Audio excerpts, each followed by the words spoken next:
ঘরে থাকা সামান্য উপকরণ দিয়েই বানিয়ে ফেললাম বিরিয়ানি। আজকে আমার মেয়ে আমাকে বিরিয়ানি রান্না করতে সহযোগিতা করেছিল।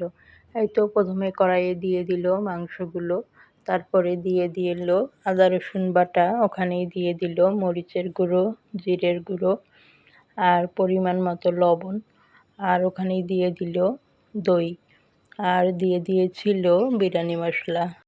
তারপরে দিয়ে দিল পেঁয়াজ আর কয়েকটা আলু বোখারা, আর দিয়ে দিল তেল।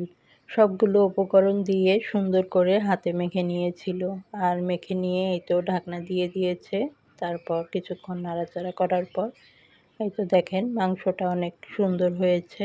এখন রাইস কুকারের পটে পেঁয়াজ বেরেস্তা করে ওখানে দিয়ে দিল ছোটো এলাচ আর গরম মশলা, আর দিয়ে দিল পরিমাণ মতন পানি আর কয়েকটা কাঁচামরিচ ফালি। এই তো পানিগুলো গরম হয়ে গেছে, এখন চালগুলো ধুয়ে দিয়ে দিয়েছে। আর এই তো কিছুক্ষণ পর তুলে নিয়ে ওখানেই মাংসগুলো দিয়ে দিল, নাড়াচাড়া করে একটু দমে রেখে দিলাম। এই তো কিছুক্ষণ পর আবার উঠে এই দেখেন অনেকটা ঝরঝরে হয়েছে, আর বিরিয়ানিটাও কিন্তু রান্না হয়ে গেছে।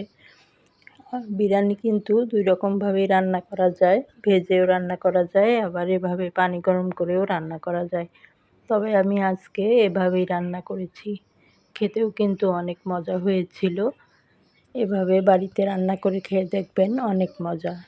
একদিন হলেও এভাবে রান্না করে খেয়ে দেখবেন, অনেক মজা। ভিডিওটা কেমন হয়েছে অবশ্যই জানাবেন, ভালো লাগলে পাশে থাকবেন।